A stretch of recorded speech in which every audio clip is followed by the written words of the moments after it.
আমেরিকার তৈরি air defence system Patriot পশ্চিমা দেশগুলোতে ডেভিড স্লিং এবং থার্ড ডিফেন্স সিস্টেমের পর যার নাম আসে সেটা প্যাট্রিয়ট।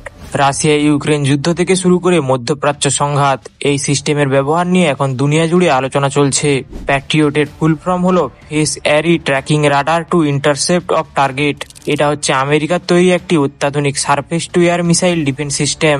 মূলত শত্রুর ফাইটার জেট, ক্রুজ মিসাইল, এমনকি ব্যালিস্টিক মিসাইল আটকানোর জন্য তৈরি এটি। এই সিস্টেম তৈরি করেছে মার্কিন যুক্তরাষ্ট্রের রাইথন টেকনোলজিস। প্রথম 1980-র দশকে মার্কিন যুক্তরাষ্ট্রে মোতায়েন করা হয়, তবে পরবর্তীতে একাধিকবার আপগ্রেড করা হয়েছে। 1991 সালে গলফ ওয়ারে প্রথম ব্যাপকভাবে ব্যবহার করা হয় ইরাকের স্কাউট মিসাইল ঠেকাতে। ইউক্রেন যুদ্ধেও প্যাট্রিয়ট সিস্টেম ব্যবহার হচ্ছে রাশিয়ান মিসাইল আটকাতে। প্যাট্রিয়টের বিশেষ কিছু সক্ষমতা রয়েছে যা একে অন্য ডিফেন্স সিস্টেমের চেয়ে আলাদা করে, যেমন 70 কিমি থেকে 160 কিমি রেঞ্জের মধ্যে আগত লক্ষ্যবস্তু টার্গেট করে ধ্বংস করতে পারে। একসঙ্গে বহু শত্রু টার্গেট ট্র্যাক করতে সক্ষম।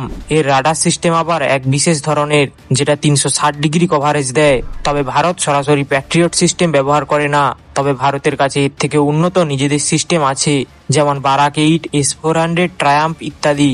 তাই ভারতের প্রতিরক্ষা ক্ষেত্রে প্যাট্রিয়টের মতো পশ্চিমা অস্ত্রের দরকার পড়ে না। ভারত না ব্যবহার করলেও পৃথিবীর বহু উন্নত দেশ এই ডিফেন্স সিস্টেম ব্যবহার করে। বেশিরভাগ ক্ষেত্রেই আমেরিকার মিত্র দেশগুলো, যেমন সৌদি আরব, জাপান, জার্মানি, সাউথ কোরিয়া প্রভৃতি। আমাদের এক দর্শক এই সিস্টেম নিয়ে ভিডিও দেখতে চেয়েছিলেন। আপনিও কমেন্ট করে বলতে পারেন পরবর্তী ভিডিও কি নিয়ে চান। আজকের মতো এতটাই। এরকম ভিডিও দেখতে আমাদের চ্যানেলটি সাবস্ক্রাইব করতে ভুলবেন না। ধন্যবাদ।